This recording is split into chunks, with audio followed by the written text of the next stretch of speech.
प्रियो, आज हर एक मसीह अपने जीवन में एक संघर्ष करता रहता है, आत्मा और शरीर का संघर्ष। आप वो जानना चाहते हैं क्यों ऐसा होता है? तो हमारी इस आराधना में बने रहिए। आप सभी को जय मसीह की। आइए हम प्रार्थना करें। पिता परमेश्वर, प्रभु यीशु मसीह के मधुर और मीठे नाम में आपके सम्मुख आते हैं, प्रार्थना करते हैं आज की आराधना के लिए। धन्यवाद देते हैं आपका, पूरे हफ्ते में आपने हमारी सहायता की, हमारी मदद की, उसके लिए धन्यवाद देते हैं। प्रार्थना करते हैं आज की आराधना के लिए। गीतों का गाया जाना, वचन का पढ़ा जाना, वचन का बोला जाना सिर्फ और सिर्फ आपको महिमा देने वाला हो। हम अपने आप को आपके हाथों में सौंपते हैं और इस छोटी सी प्रार्थना को अपने प्यारे बेटे प्रभु यीशु मसीह के नाम से सुनिए और ग्रहण कीजिए। आमीन। आइए प्रिय, हम परमेश्वर की महिमा के लिए गीत को गाते हैं।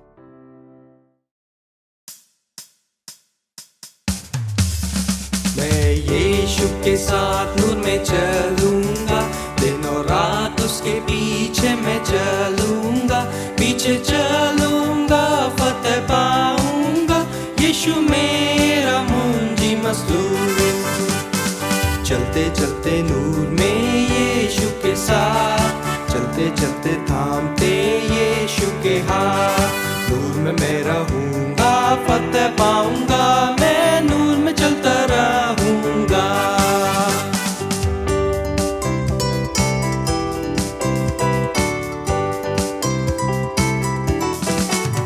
मैं यीशु के साथ नूर में चलूंगा, कर अंधेरी राह में न डरूंगा, पैर उठाऊंगा दिल से गाऊंगा।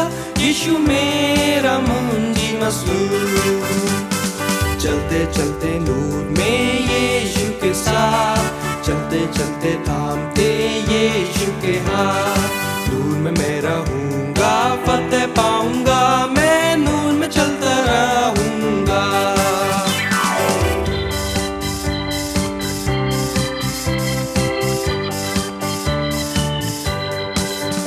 मैं यीशु के साथ नूर में चलूंगा, जब कभी आवाज उसकी सुनूंगा, उससे कहूंगा तुझे सब दूंगा।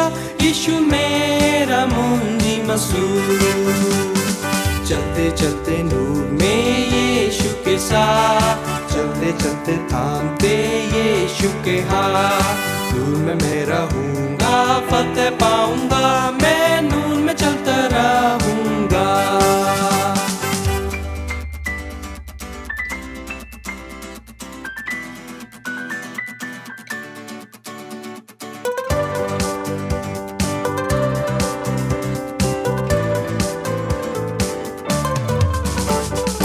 यीशु के साथ नूर में चलूंगा, अपनी आँख उसकी तरफ लगाऊंगा।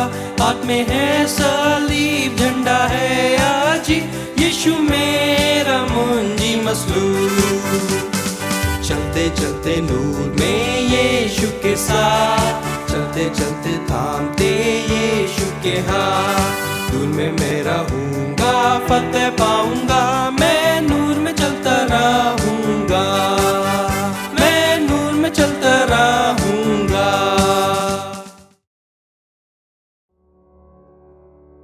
ये संदेश प्रत्येक मसीह व्यक्ति के अनूठे अनुभव का वर्णन करता है, जो पाप के साथ अभी भी जूझ रहे हैं, ये जानते हुए भी कि परमेश्वर ने उन्हें उस पाप से छुड़ाया है जिससे वह प्रतिदिन संघर्ष करने में लगे रहते हैं। पौलुस रोमियो के 6वें और 7वें अध्याय में इस प्रकार की समस्या की व्याख्या करता है और इस व्याख्या को मैं आपके सामने प्रस्तुत करना चाहता हूं प्रियो, कि एक व्यक्ति जिसने उद्धार को प्राप्त कर लिया है, वह प्रतिदिन किसी ना किसी पाप से वो जूझता रहता है, फिर भी वह बचा हुआ रहता है। मतलब उसका उद्धार सुरक्षित है। पाप से जूझने के बाद भी उसका उद्धार सुरक्षित है। इनफैक्ट ये एक संदेश नहीं, परंतु आज हम एक प्रकार की बाइबल स्टडी करेंगे प्रियो। आइए सबसे पहले हम बचाए हुए भाग की समीक्षा करेंगे जो रोमियो के 6वें अध्याय में पौलुस हमें समझाता है। रोमियो के 6वें और 7वें अध्याय का सारांश बताने वाली आयत है रोमियो 6वां अध्याय और उसकी 5वीं आयत, जहां इस प्रकार लिखा है, क्यों यदि हम उसकी मृत्यु की समानता में उसके साथ जुड़ गए हैं तो निश्चय यहां लिखा है प्रियो निश्चय। इसमें कोई भ्रम नहीं है, निश्चय उसके जी उठने की समानता में भी जुट जाएंगे। यदि इस आयत का सरलीकरण करें तो यह सीधे शब्दों में कहें तो पौलुस कह रहा है कि यदि हम यीशु की मृत्यु में भाग लेते हैं तो बिना किसी डाउट के, बिना किसी भ्रम के हम उसके जीवन में भी भाग लेते हैं। ऐसे कई विद्वान हुए हैं जिन्होंने इस आयत के सरल अर्थ को रहस्यपूर्ण बनाने की कोशिश की है कि हम किसी प्रतीकात्मक रूप से यानी सिंबॉलिक या इमेजिनरी तरीके से यीशु मसीह के साथ मरते हैं और प्रतीकात्मक रूप से या सिंबॉलिक तरीके से मसीह के साथ जी उठते हैं। परंतु जो लोग पाप और मृत्यु से संघर्ष करते हैं प्रियो, उनके लिए यह सिंबॉलिज्म वाला कथन सुकून देने वाला नहीं है। मान लीजिए यदि कोई अपनी मृत्यु शैया पर पड़ा है और अंतिम सांसें ले रहा है, तो ऐसे व्यक्ति को उद्धार के विषय में कोई सपना नहीं चाहिए, बल्कि उसे पुख्ता चीज चाहिए, उसे निश्चितता चाहिए, उसे यह विश्वास होना चाहिए कि उसका उद्धार निश्चित है। उसे कोई सिंबॉलिज्म नहीं चाहिए। प्रियो, यीशु मसीह की मृत्यु शायद कई लोगों के लिए मात्र एक ख्याल हो या एक कल्पना हो, परंतु यीशु की मृत्यु, उसका पुनरुत्थान और उसका जीवन कोई मनगढ़ंत व्याख्या नहीं है, परंतु सत्य और ऐतिहासिक तथ्य है।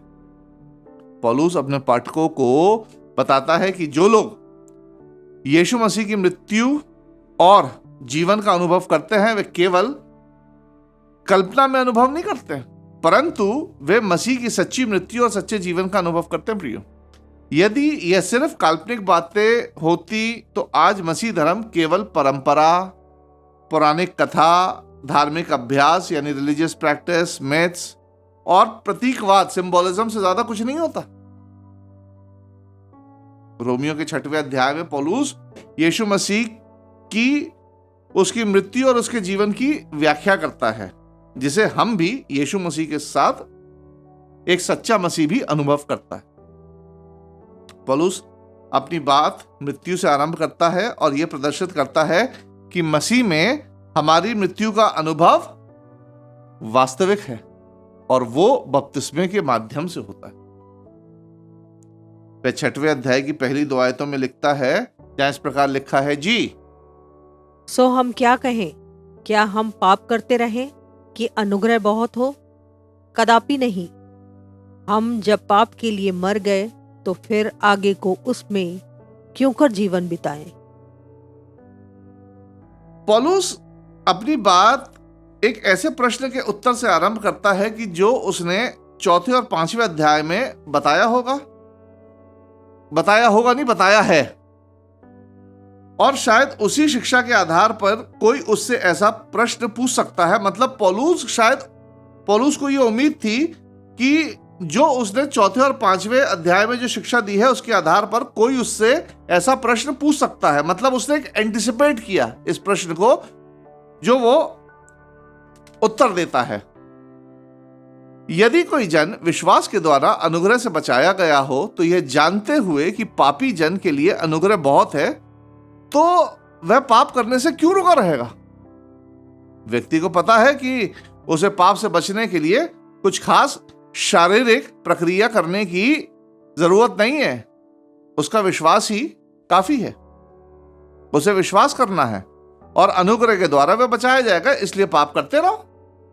अनुग्रह तो बहुत सारा है बचाए जाने के लिए, तो पाप करते रहो। इसके उत्तर में पौलुस कहता है कि जिन्होंने अनुग्रह को स्वीकार कर लिया है, मतलब जिनका उद्धार हो गया है, उनके लिए अब पाप एक आकर्षक चीज नहीं रहता है। केवल वही व्यक्ति जिसने परमेश्वर की कृपा का या दया का या अनुग्रह का अनुभव नहीं किया है या जिसका अभी तक उद्धार नहीं हुआ है, केवल वही व्यक्ति ऐसे प्रश्न कर सकता है। इस प्रश्न का उत्तर देने में पौलुस एक नए विचार को खोलता है और वो है हमारी स्वयं की मृत्यु। पिछले अध्यायों में, मतलब पिछले अध्यायों में 3, 4, 5 अध्यायों में अभी तक पौलुस ने यह दिखाया है कि कैसे मसीह हमारे पापों के लिए मरता है। अब आगे वह यह दिखाएगा कि हम पाप के लिए कैसे मरते हैं। 6वें अध्याय की 3 और 4 आयतों में पौलुस लिखता है, जी क्या तुम नहीं जानते कि हम जितनों ने मसीह यीशु का बपतिस्मा लिया तो उसकी मृत्यु का बपतिस्मा लिया, सो उस मृत्यु का बपतिस्मा पाने से हम उसके साथ गाड़े गए, ताकि जैसे मसीह पिता की महिमा के द्वारा मरे हुओं में से जिलाया गया, वैसे ही हम भी नए जीवन की सी चाल चले।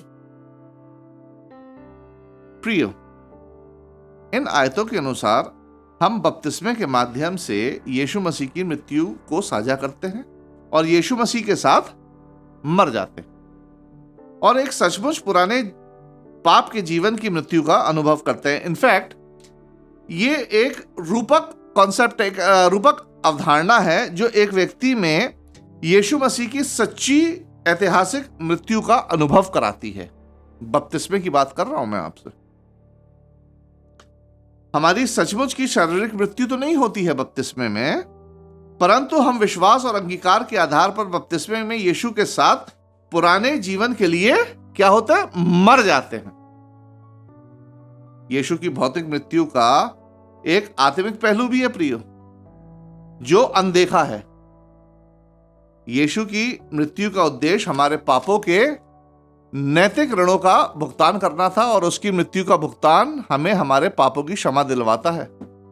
और हम क्षमा को ना तो छू सकते हैं, ना देख सकते हैं, उसे हम महसूस करते हैं, उसे हम अनुभव करते हैं। विश्वास के माध्यम से क्षमा को हम क्या करते हैं, ग्रहण करते हैं। इसलिए यीशु मसीह की मृत्यु भौतिक और आत्मिक दोनों थी। यीशु मसीह की मृत्यु लोगों को दिखाई दी और उसका एक अनदेखा पहलू क्या था, क्षमा। इसी तरह पानी में डूब का बपतिस्मा भौतिक है, जो लोगों को दिखता है। जब पादी साहब हमें बपतिस्मा देते हैं, हम पानी के अंदर जाते हैं, डूबते हैं, भौतिक है, दिखाई देता है। और आत्मिक भी है, जो दिखाई नहीं देता परंतु उसे महसूस किया जा सकता है। जैसे बपतिस्मा हमें यीशु मसीह की मृत्यु के में रूपक तौर पर साझा करने का कारण बनता है। एक सिंबॉलिक वे है बपतिस्मा, जिसके माध्यम से हम यीशु मसीह की मृत्यु को साझा करते हैं, शेयर करते हैं, उसके साथ मर जाते हैं। ऐसा क्यों है? मुझे इसका आंसर नहीं मालूम प्रियो, क्योंकि परमेश्वर ने ऐसा ही सिस्टम बनाया है। बपतिस्मा हमें आत्मिक रूप से परमेश्वर के साथ जोड़ता है। अब लोग बाग पूछे ऐसा क्यों? मेरे पास इसका जवाब नहीं है। परमेश्वर ने ऐसा सिस्टम बनाया है। जिसको पूछना है परमेश्वर से पूछे। बपतिस्मा हमें अनंत जीवन की एक सच्ची आशा देता है। ऐसा क्यों? फिर वही जवाब, क्योंकि परमेश्वर ने ऐसा सिस्टम बनाया है। मेरे पास इसका कोई जवाब नहीं है। पहली 4 आयतों में पौलुस ने समझाया है कि हम यीशु की मृत्यु में कैसे भाग ले सकते हैं। जी हाँ, कैसे भाग ले सकते हैं? बपतिस्मे के द्वारा। प्रियो, हमारा उद्धार तभी संभव है जब हम यीशु की मृत्यु में सहभागी होते हैं। हमारा उद्धार तभी संभव है जब हम यीशु मसीह के साथ मर जाते हैं, और बपतिस्मे के द्वारा ही यह संभव होता है। अभी तक पौलुस ने मृत्यु की बात की। आगे 5वीं आयत को जारी रखते हुए पौलुस एक नए अनुभव को समझाता है, जो पुनरुत्थान और जीवन से संबंधित है। 6 से 23 आयतों में वह इस विवरण का वर्णन करता है कि हम क्यों जीते हैं। हम मर तो जाते हैं, मर गए हम बपतिस्मे में, फिर हम क्यों जीते हैं?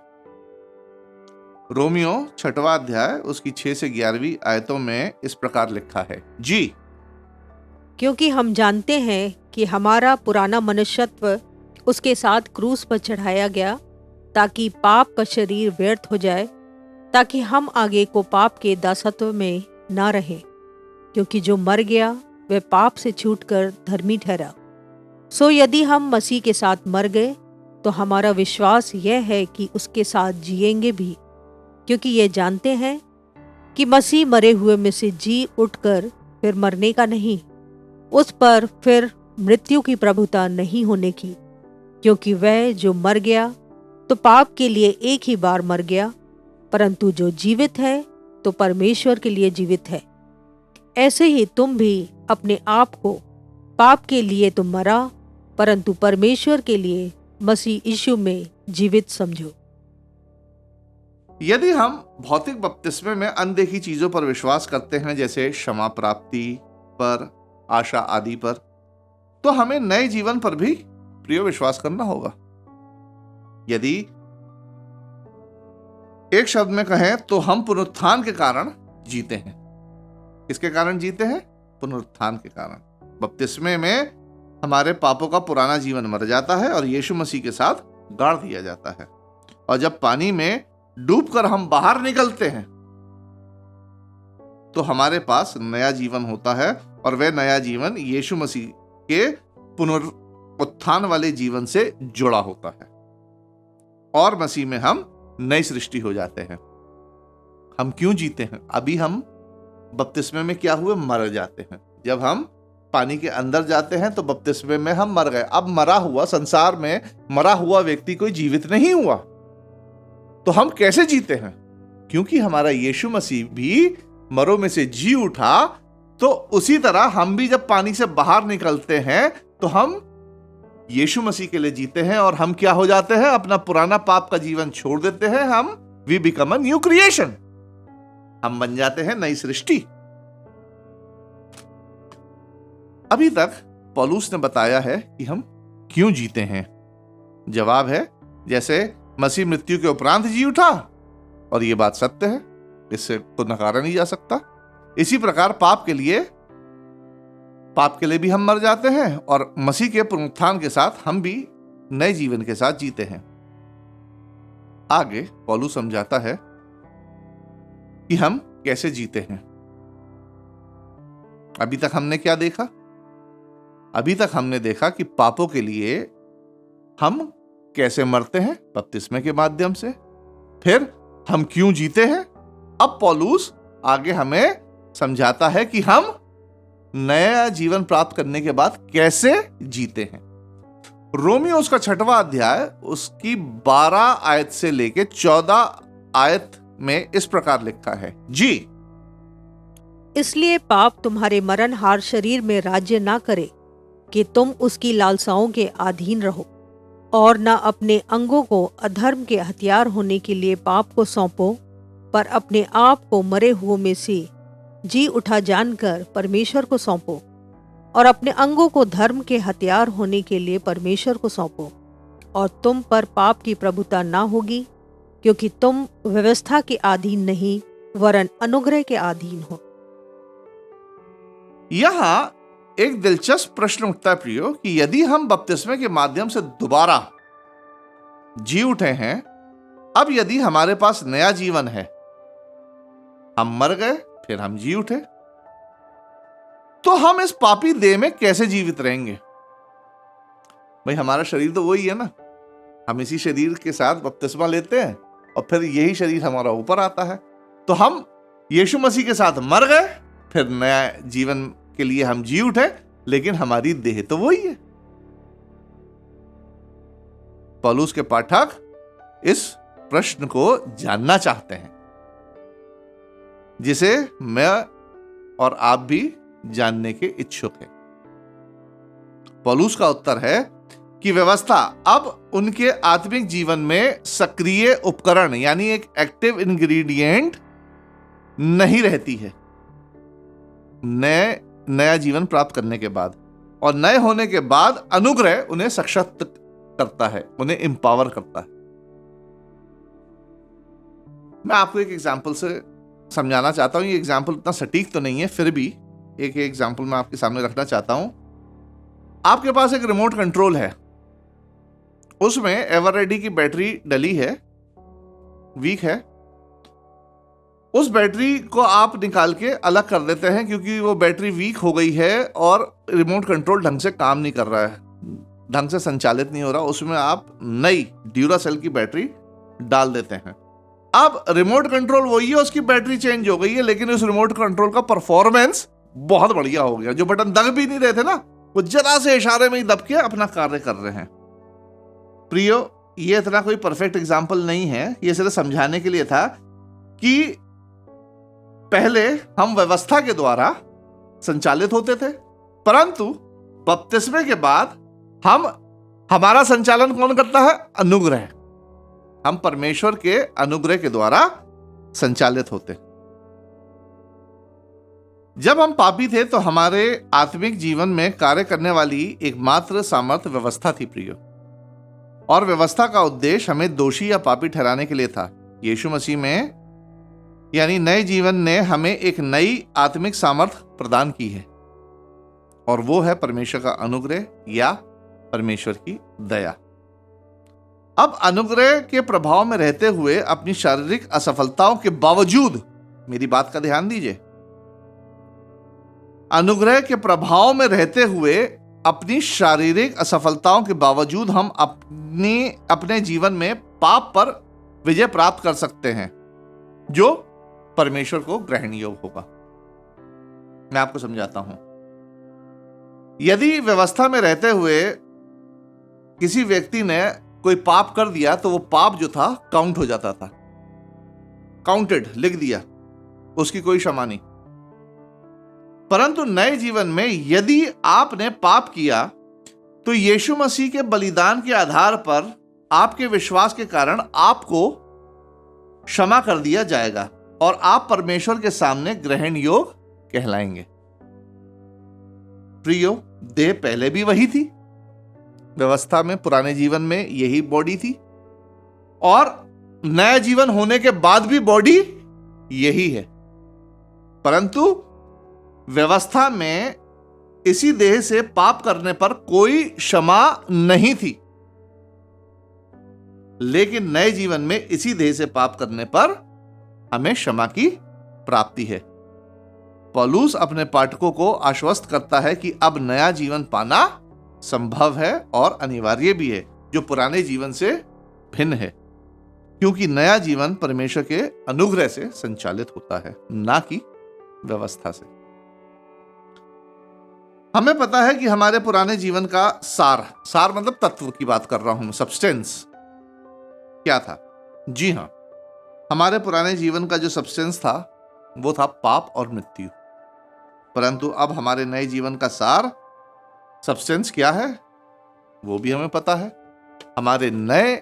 हमारे पुराने जीवन के दो सार थे, दो सब्सटेंस थे, जैसा मैंने आपको बताया, पाप और मृत्यु। इसी प्रकार हमारे नए जीवन के भी दो सार हैं, दो तत्व हैं, दो सब्सटेंस हैं। पहला सब्सटेंस है धार्मिकता, राइचियसनेस। पौलुस रोमियो के 6वें अध्याय की 15 से 19वीं आयत में लिखता है, जी तो क्या हुआ? क्या हम इसलिए पाप करें कि हम व्यवस्था के अधीन नहीं वरन अनुग्रह के अधीन हैं? कदापि नहीं। क्या तुम नहीं जानते कि जिसकी आज्ञा मानने के लिए तुम अपने आप को दासों की नौई सौंप देते हो उसी के दास हो, और जिसकी मानते हो चाहे पाप के जिसका अंत मृत्यु है, चाहे आज्ञा मानने के जिसका अंत धार्मिकता है। परंतु परमेश्वर का धन्यवाद हो कि तुम जो पाप के दास थे तो भी मन से उस उपदेश के मानने वाले हो गए जिसके सांचे में ढाले गए थे, और पाप से छुड़ाए जाकर धर्म के दास हो गए। मैं तुम्हारी शारीरिक दुर्बलता के कारण मनुष्यों की रीति पर कहता हूँ, जैसे तुमने अपने अंगों को कुकर्म के लिए अशुद्धता और कुकर्म के दास करके सौंपा था, वैसे ही अब अपने अंगों को पवित्रता के लिए धर्म के दास करके सौंप दो। प्रिय, पौलुस 16वीं आयत में स्पष्ट करता है कि मनुष्य किसी ना किसी का दास तो जरूर बना रहता है, चाहे तो वह पुराने जीवन में रह के पाप का दास बना रहे जिसका अंत मृत्यु है, या फिर सुसमाचार का जवाब हाँ में देकर धार्मिकता का दास बन जाए। मनुष्य या तो पाप का दास रहेगा या फिर धार्मिकता का दास रहेगा, बीच की कोई सिचुएशन नहीं है। अनुग्रह हमें 2 तरीकों से अपनी धार्मिकता दिखाने में सक्षम करता है या दिखाने का मौका देता है। पहला, अनुग्रह हमें पाप पर विजय पाने की सामर्थ्य देता है, जैसे मैंने आपको बताया था, जिससे हमारे भौतिक फिजिकल जीवन बदल जाते हैं और हम संसार के आगे एक बेहतर और धार्मिक लोग बन जाते हैं। यह अनुग्रह हमारे लिए करता है कि हमारे अंदर पूरा संसार बदलाव देखता है जब हम नए होते हैं, और यदि एक शब्द में कहूं तो हम क्रिश्चियंस बन जाते हैं और हमारा धार्मिक जीवन अविश्वासियों के लिए, गैर जातियों के लिए गवाही का कारण ठहरता है। धार्मिकता हमारे लिए ये कार्य करती है, अनुग्रह हमारे लिए ये कार्य करता है जब हमें धार्मिकता देता है।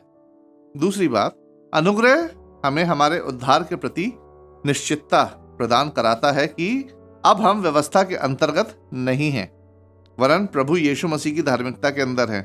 अनुग्रह हमारे भौतिक और आत्मिक जीवन को बेहतर बनाता है और परमेश्वर के सामने हमारे धार्मिकता की गारंटी देता है। दूसरी बात, दूसरा सार जो है नए जीवन का, वो है अनंत जीवन। हमारे नए जीवन का दूसरा तत्व है अनंत जीवन। पौलुस 20 से 23वीं आयतों में इस प्रकार लिखता है, जी, जब तुम पाप के दास थे तो धर्म की ओर से स्वतंत्र थे, सो जिन बातों से अब तुम लज्जित होते हो उनसे उस समय तुम क्या फल पाते थे, क्योंकि उनका अंत तो मृत्यु है। परंतु अब पाप से स्वतंत्र होकर और परमेश्वर के दास बनकर तुमको फल मिला, जिससे पवित्रता प्राप्त होती है, और उसका अंत अनंत जीवन है। क्योंकि पाप की मजदूरी तो मृत्यु है, परंतु परमेश्वर का वरदान हमारे प्रभु यीशु मसीह में अनंत जीवन है। पाप के पुराने जीवन का परिणाम था लज्जा, दंड और मृत्यु, परंतु अनुग्रह के नए होने का परिणाम है धार्मिकता और अनंत जीवन।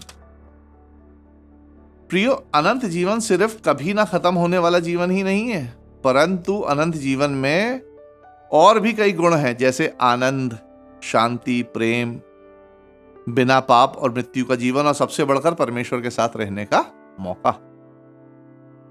यीशु मसीह में नया जीवन प्राप्त कर लेना सिर्फ एक धार्मिक सिद्धांत या रिलीजियस प्रैक्टिस नहीं है, परंतु ये एक ऐसा सत्य है जिसका अनुभव हम जीते जी तो करते ही हैं। कैसे? आनंद प्राप्त करके, शांति प्राप्त करके, आशा हमारे पास रहती है, और जीते जी तो हम इसका अनुभव करते हैं तथा मृत्यु के बाद भी हम उसका अनुभव करेंगे।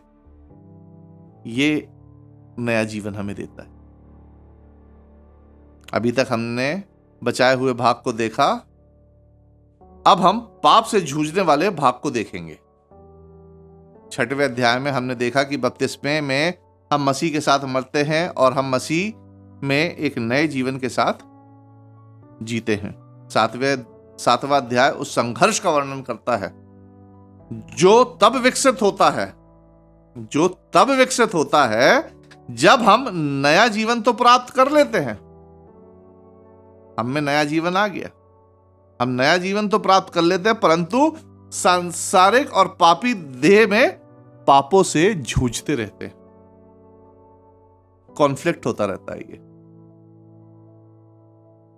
लंबे समय से ये बहस चली आ रही है कि क्या इस अध्याय में पौलुस अपने पिछले जीवन का वर्णन कर रहा था या नए जीवन के बाद का वर्णन कर रहा है। परंतु मेरा मानना है 7वें अध्याय में पौलुस अपने नए जीवन के बाद की वर्तमान स्थिति के बारे में बता रहा है प्रियो, जिसके 2 कारण। पहला, यह पूरा खंड नए जीवन से संबंधित है, जैसे बपतिस्मे के बाद के नए जीवन का वर्णन पौलुस 6वें अध्याय में नए जीवन के अच्छे भाग का वर्णन करता है। नए जीवन के अच्छे भाग का वर्णन कर रहा है कि नया होने के बाद व्यक्ति धार्मिक हो जाता है, उसे अनंत जीवन प्राप्त होता है, उसे आनंद मिलती है, शांति मिलती है, जैसे और व्यवस्था से स्वतंत्र और अनुग्रह की अधीनता में आ जाता है। 7वें अध्याय में पौलुस उस बात का वर्णन करता है जब मनुष्य का नया स्वभाव यानी नया जीवन उसके पापी शरीर से टकराता है। इनफैक्ट 7वें अध्याय में पौलुस नए जीवन के दिक्कत वाले पार्ट का जिक्र कर रहा है। मतलब नए जीवन का हमने एक अच्छा पहलू भी देखा, अब पौलुस जो है नए जीवन का एक नेगेटिव पहलू भी बताता है, और वो है संघर्ष वाला भाग। दूसरी बात अगर हम देखें कि क्यों ये पौलुस अपने वर्तमान जीवन के बारे में बता रहा है, तो 7वें अध्याय की 25वीं आयत में पौलुस पूरे अध्याय का सार वर्तमान काल में प्रस्तुत करता है। इसलिए मेरा मानना है कि इस अध्याय में पौलुस अपने परिवर्तन के बाद के जीवन की चर्चा कर रहा था। प्रियो, 7वें अध्याय में पौलुस रोम के वासियों से कहता है कि हम बचाए तो गए हैं, हमारा उद्धार वास्तविक है, जिसे एक व्यक्ति के जीवन में देखा जा सकता है। उसके बावजूद पापी देह में रहकर आपको पाप से जूझना पड़ेगा। 7वें अध्याय में पौलुस अपना ही अनुभव रोमियों के सामने रखता है, हालांकि 8वें अध्याय में वह इस समस्या का समाधान भी प्रस्तुत करता है। प्रियो, अक्सर मसीह लोग जिस समस्या का सामना करते हैं, पौलुस उसका वर्णन यहां कर रहा है कि नया जीवन प्राप्त करने पर हमारा न्याय व्यवस्था के आधार पर तो नहीं होगा। अब हमने नया जीवन प्राप्त कर लिया है तो हमारा न्याय जो है व्यवस्था के आधार पर नहीं होगा। फिर भी हमारे नए हो जाने पर भी हमारी पापी देह पर व्यवस्था अपना प्रभाव डालती रहती है। नहीं समझ में आया आपको? फिर से बोलता हूं मैं, फिर भी हमारे नए हो जाने पर भी हमारी पापी देह पर जो पुरानी व्यवस्था थी अपना प्रभाव हमारे शरीर पर डालती रहती है। सरल शब्दों में कहूं तो परमेश्वर के आगे व्यवस्था हमें दोषी नहीं ठहरा सकती है। नए होने के बाद व्यवस्था हमें दोषी नहीं ठहरा सकती है, क्योंकि हमने नया जीवन प्राप्त कर लिया है। परंतु पृथ्वी पर यही व्यवस्था हमारे जीवन को प्रभावित जरूर कर सकती। उदाहरण के तौर पर मैं आपको एक सरल सा एग्जाम्पल देता हूं। आपके पास मान लीजिए कंप्यूटर है, उस पर इंटरनेट जुड़ा हुआ है, और इंटरनेट के माध्यम से उस कंप्यूटर में एक वायरस आ गया, जो एक वायरस से बढ़ते बढ़ते बढ़ते बढ़ते इतना बढ़ गया कि अब आपका कंप्यूटर अब बंद होने के कगार पर आ गया। अब आप क्या करेंगे?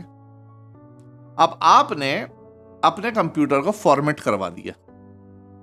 आपने अपने कंप्यूटर को फॉर्मेट करवाया और उसमें एक एंटीवायरस डलवा दिया। अब आपका कंप्यूटर नहीं बदला, आपने उसको फॉर्मेट करवा दिया है। कंप्यूटर आपका वही है, उसके अंदर के पार्ट्स कंप्यूटर के वही हैं। आपने फॉर्मेट करवा दिया और उसमें एक एंटीवायरस डलवा दिया। अब क्या हो गया है कि इंटरनेट के थ्रू वायरस अभी भी आएगा कंप्यूटर में आपके, परंतु क्या होगा? वायरस आएगा और एंटीवायरस उसे ब्लॉक कर देगा। वायरस अपना प्रभाव कंप्यूटर पर डालेगा, मगर एंटीवायरस उसको रोक। व्यवस्था से मुक्ति का वर्णन पौलुस 7वें अध्याय की पहली 6 आयतों में करता है, जहां लिखा है, जी हे भाइयों, क्या तुम नहीं जानते, मैं व्यवस्था के जानने वालों से कहता हूँ कि जब तक मनुष्य जीवित रहता है तब तक उस पर व्यवस्था की प्रभुता रहती है।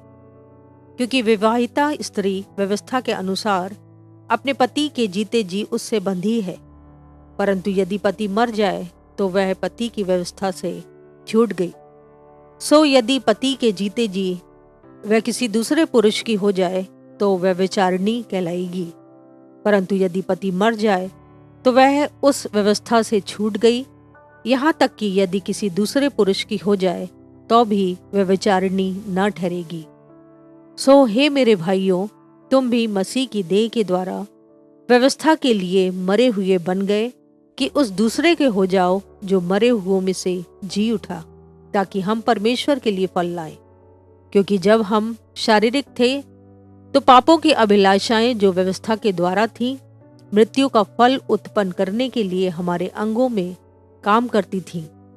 परंतु जिसके बंधन में हम थे उसके लिए मरकर अव्यवस्था से ऐसे छूट गए कि लेख की पुरानी रीति पर नहीं वरन आत्मा की नई रीति पर सेवा करते हैं। यहां पौलुस समझाने के लिए विवाह की उपमा का उपयोग कर रहा है प्रियो, कि व्यवस्था की अपनी सीमाएं हैं। व्यवस्था एक विवाह को तब तक नियंत्रित करता है जब तक कि एक साथी की मृत्यु न हो जाए। मृत्यु के उपरांत दूसरा साथी व्यवस्था से छूट जाता है। ध्यान दें, यहां व्यवस्था से छूट जाना परमेश्वर से छूट जाना नहीं है, पर व्यवस्था से छूट जाना है। उसी तरह यदि कोई व्यक्ति मसीह के साथ मर जाता है, कैसे मरता है? अभी तक हमने देखा बपतिस्मे के माध्यम से। तो वह व्यवस्था से तो छूट जाता है, परंतु वह परमेश्वर के ही दायरे में रहता है। और जो मसीह में हो जाते हैं उनके पास सामर्थ्य का एक दूसरा स्रोत खुल जाता है, और वो है अनुग्रह, ना कि व्यवस्था। जो मसीह लोगों को क्षमा प्राप्त कराती है। आगे 7 से 12वीं आयतों में पौलुस लिखता है, जी तो हम क्या कहें? क्या व्यवस्था पाप है? कदापि नहीं, वरन बिना व्यवस्था के मैं पाप को नहीं पहचानता। व्यवस्था यदि ना कहती कि लालच मत कर, तो मैं लालच को ना जानता, परंतु पाप ने अवसर पाकर आज्ञा के द्वारा मुझ में सब प्रकार का लालच उत्पन्न किया, क्योंकि बिना व्यवस्था पाप मुर्दा है। मैं तो व्यवस्था बिना पहले जीवित था, परंतु जब आज्ञा आई तो पाप जी गया और मैं मर गया। और वही आज्ञा जो जीवन के लिए थी, मेरे लिए मृत्यु का कारण ठहरी, क्योंकि पाप ने अवसर पाकर आज्ञा के द्वारा मुझे बहकाया और उसी के द्वारा मुझे मार भी डाला। इसलिए व्यवस्था पवित्र है और आज्ञा भी ठीक और अच्छी है। इन आयतों में पौलुस अपने पाठकों को भरोसा दिलाता है कि सिर्फ इसलिए कि हम व्यवस्था से स्वतंत्र हो गए हैं तो इसका मतलब यह नहीं है कि व्यवस्था असफल थी, बेकार थी या व्यवस्था पाप थी। ना, पौलुस बताता है इसके विपरीत व्यवस्था ने अपना कार्य बड़ी अच्छी तरह किया। परमेश्वर ही ने व्यवस्था दी थी, परमेश्वर ने लॉ दिया था, और व्यवस्था ने अपना कार्य बहुत अच्छी तरह किया जिसके लिए व्यवस्था बनाई गई थी।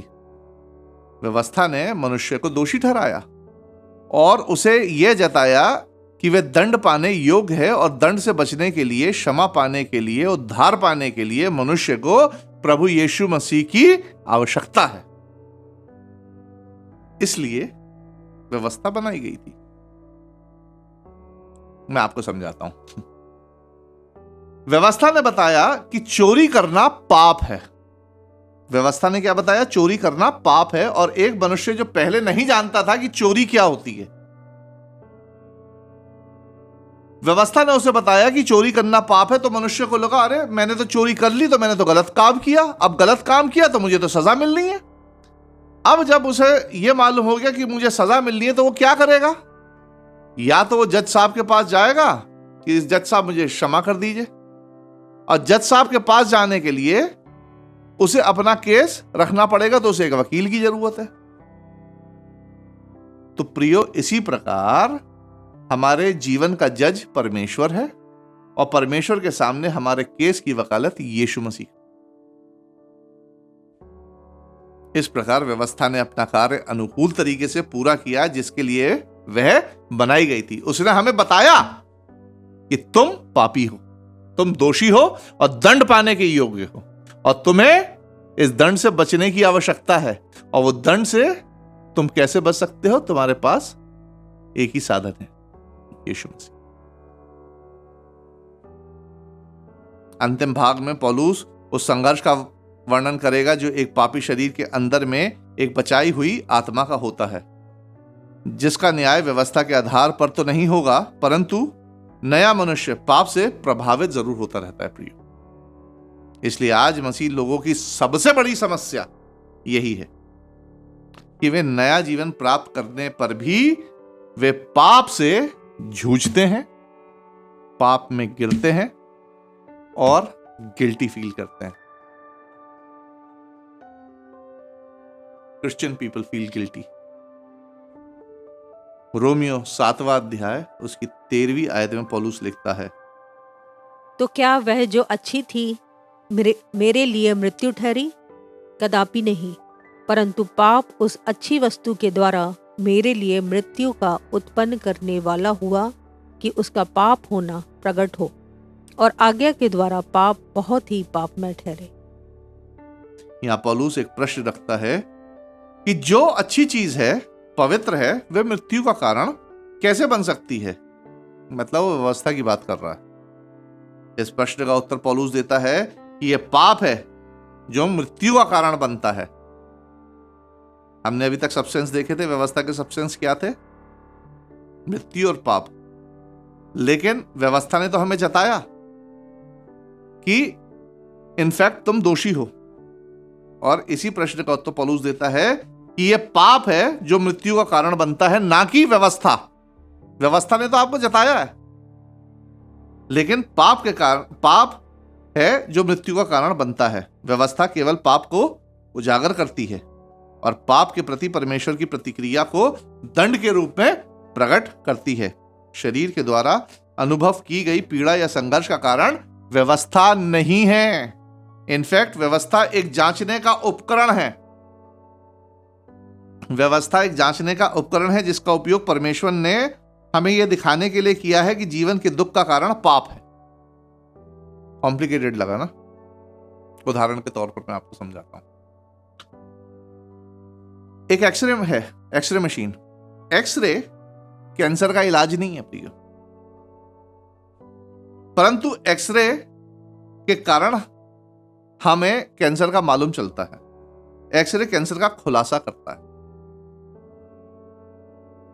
जिसके कारण आप पीड़ा में होते हैं। एक्सरे के कारण आप पीड़ा में नहीं होते हैं, आप कैंसर के कारण पीड़ा में होते हैं।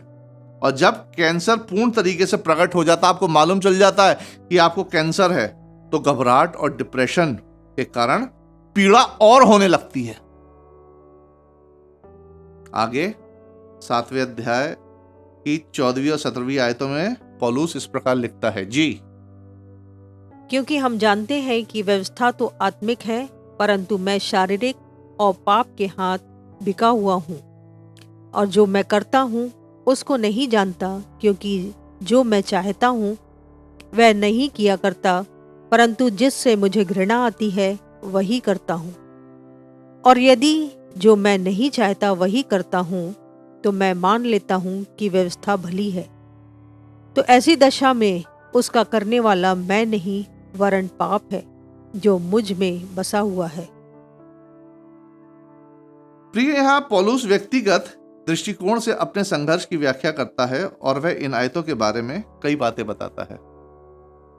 यहाँ पौलुस अपने पर्सनल कॉन्फ्लिक्ट या संघर्ष के बारे में बताता है। प्रियो, जब एक प्रेरित और पौलुस जैसा प्रेरित इस संघर्ष को झेल सकता है, तो मैं और आप क्या चीज हैं प्रियो? तो ये मान के चलिए, निश्चित हमारे सामने तो आते ही और आएंगे, हर मसीह के सामने आते हैं। पहली बात कि इस संघर्ष का सबसे मुख्य कारण यह है कि एक पुनर्जीवित आत्मा या नया जन्म पाई हुई आत्मा एक मांस के पापी देह में रहती है। दूसरी बात कि एक पुनः जीवित आत्मा व्यवस्था को भली भांति पहचानती है और व्यवस्था के भले कामों को करना चाहती है और बुरे कामों का इनकार करना चाहती है, परंतु पापी शरीर ऐसा करने के किसी भी प्रयास को कमजोर कर देता है।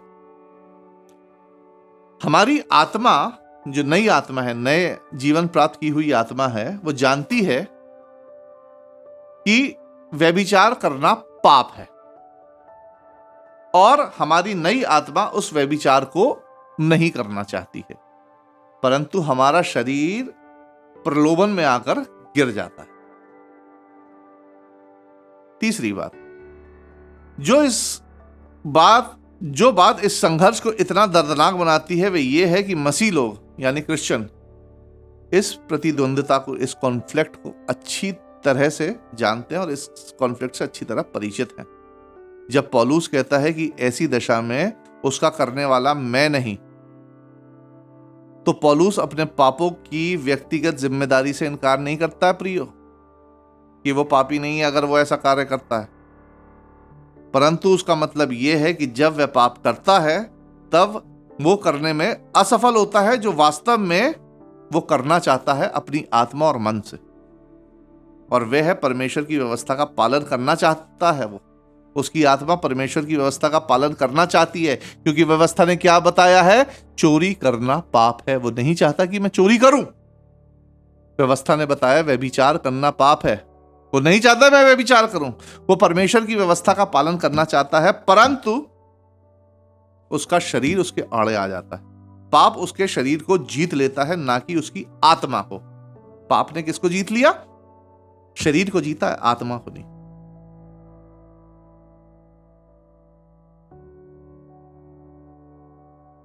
पाप उसके शरीर को जीत लेता है, ना कि उसकी आत्मा को।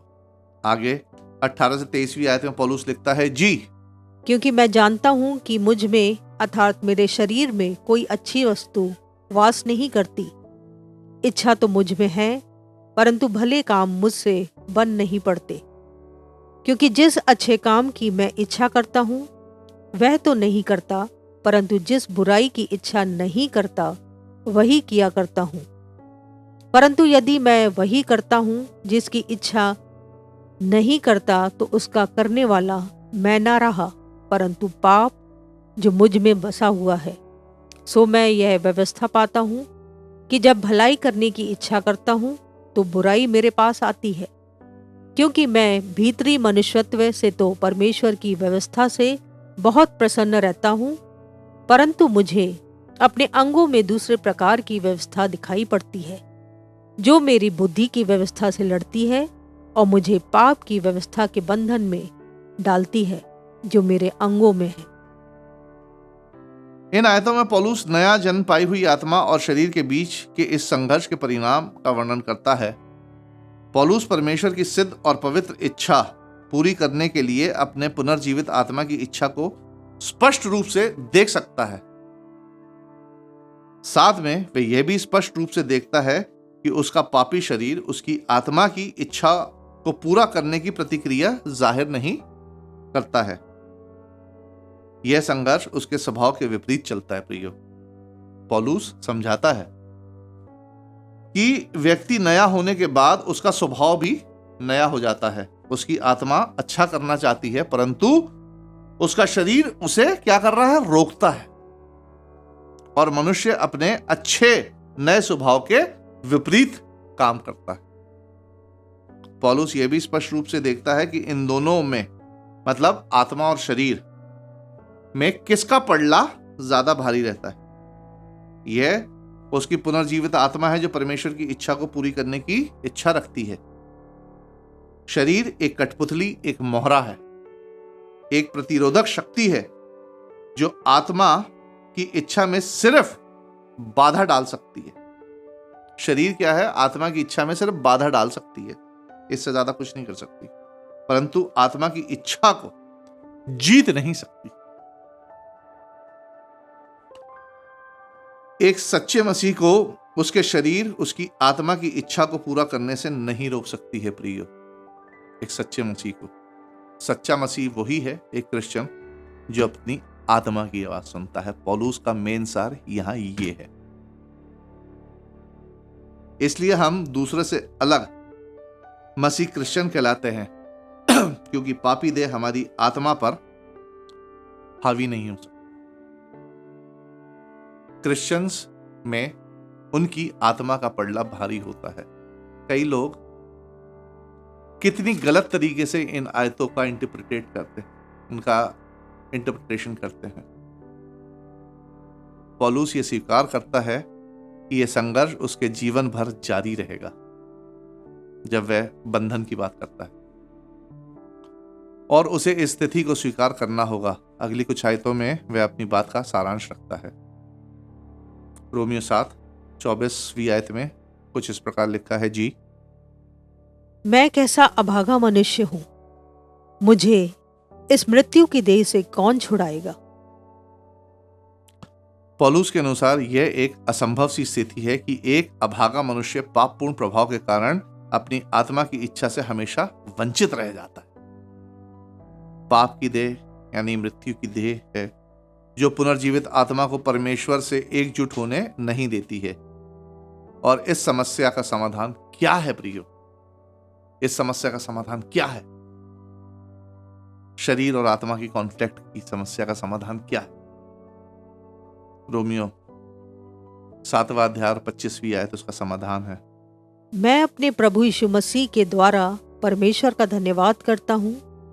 निदान मैं आप बुद्धि से तो परमेश्वर की व्यवस्था का, परंतु शरीर से पाप की व्यवस्था का सेवन करता हूँ।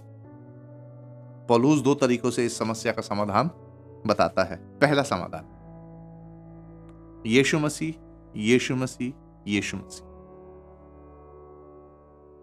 पौलुस सब कुछ जो मसीह ने किया है यह उसका वर्णन नहीं करता है, परंतु उन सब कार्यों को याद रखते हुए वह इस समस्या का समाधान यीशु मसीह में बताता है। दूसरा समाधान, स्वीकृति। संघर्ष दर्दनाक और निराशजनक जरूर है, परंतु जो इस संघर्ष को स्वीकार कर लेते हैं उन्हें इस संघर्ष को सहना और इस संघर्ष से निपटना आसान लगने लगता है।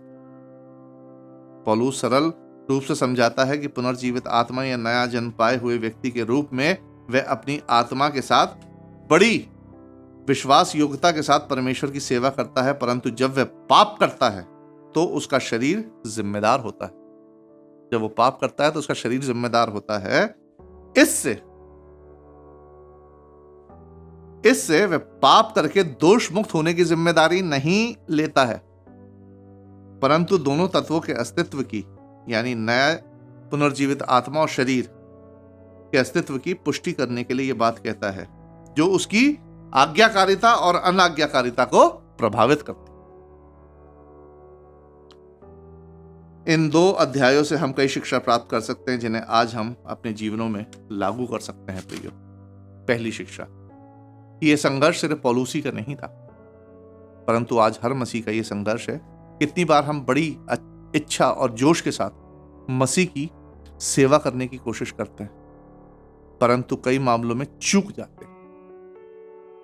यहां गुनगुने मसीह होने का व्यंग उन लोगों पर लागू नहीं होता है। गुनगुने मसीह मतलब ल्यूकवार्म क्रिश्चियंस, जो मन की इच्छा से मसीह की सेवा करना तो चाहते हैं, परंतु हमें यहां यह समझने में मदद मिलती है कि सेवकाई में अपना परमेश्वर की सेवकाई में अपना सर्वश्रेष्ठ प्रयास करने के बाद जिस परिणाम को हम सोचते हैं कि हमें ऐसे परिणाम मिलेंगे, हम अपने बेस्ट से बेस्ट एफर्ट्स लगा देते हैं परमेश्वर की सेवकाई में और एंटिसिपेट करते हैं कि आगे जाके हमें ऐसे परिणाम मिलेंगे, ऐसे परिणाम मिलेंगे, ऐसे रिजल्ट मिलेंगे। कई बार ऐसे रिजल्ट्स हमें मिलते नहीं हैं, क्योंकि प्रियो, आत्मा तो मजबूत होती है, परंतु शरीर कमजोर साबित हो जाता है। दूसरी बात, आत्मा और शरीर का संघर्ष वास्तव में एक नए जीवन के होने का संकेत है। इसलिए कभी निराश ना होएं कि आप जो मसीह में प्राप्त करना चाहते हैं और फिर उसे प्राप्त नहीं कर पाते। निराश मत होइए। एक गैर विश्वासी को, चाहे वह अपने आप को मसीही क्यों ना कहता हो, उसे पहचानना बहुत आसान होता है प्रियो, क्योंकि उसके जीवन में आत्मा और शरीर का संघर्ष दिखाई नहीं देता है। जैसे अक्सर लोग जानबूझकर पाप करते हैं और उन्हें पाप करने में आनंद मिलता है और ना ही उन्हें किसी प्रकार का अपराध बोध, गिल्टी फीलिंग होती है, परंतु संघर्ष करने वाला पहले तो पाप करने से बचेगा, और यदि अनजाने में पाप में गिर जाता है तो उस पाप के लिए उसे गिल्टी फील होती और वह परमेश्वर से क्षमा मांगता है और मनुष्य से भी क्षमा मांगने से नहीं कतराता है और दोबारा पाप करने से बचा। तीसरी और अंतिम बात, परमेश्वर हमारे संघर्ष में हमारी सहायता और मदद करता है, साथ ही हमें अपने वचन के द्वारा प्रोत्साहित भी करता है, ताकि हम अपने आने वाले जीवन की आशा को ना खोएं और ये जान लें कि एक दिन यह संघर्ष भी समाप्त हो जाएगा। प्रिय भाइयों और बहनों, अपने संघर्ष में आप आनंदित होइए, ये जानते हुए कि यह हमारे उद्धार का और आने वाले अनंत जीवन का संकेत है। यदि आपको गलती करने के बाद किसी भी प्रकार का अपराध बोध या गिल्टी फीलिंग नहीं हो रही है, तो आप सिर्फ शरीर की आवाज सुनकर चल रहे हैं प्रियो। इसलिए इस संदेश के माध्यम से मैं आपको आमंत्रित करता हूं कि अपनी आत्मा यीशु मसीह को सौंप दीजिए और अपनी आत्मा का पड़ला भारी रखिए और वचन की आज्ञाकारिता में बढ़ते जाइए। May God bless you all. Praise the Lord. आइए हम प्रार्थना करें। धन्यवाद धन्यवाद जीवित महान सर्वशक्तिमान पिता परमेश्वर, धन्यवाद देते हैं सुंदर अवसर के लिए। तेरे अनुग्रह से हमें एक बार फिर ऐसा मौका मिला कि हम तेरी स्तुति आराधना करने पाते हैं, तेरे वचन को पढ़ने और सुनने पाते हैं। पिता परमेश्वर धन्यवाद देते हैं, तेरी उपस्थिति के लिए धन्यवाद देते हैं जो इस आराधना में थी। पिता परमेश्वर धन्यवाद देते हैं, बीते सप्ताह में हम सबों को संभाला, सुरक्षित रखा।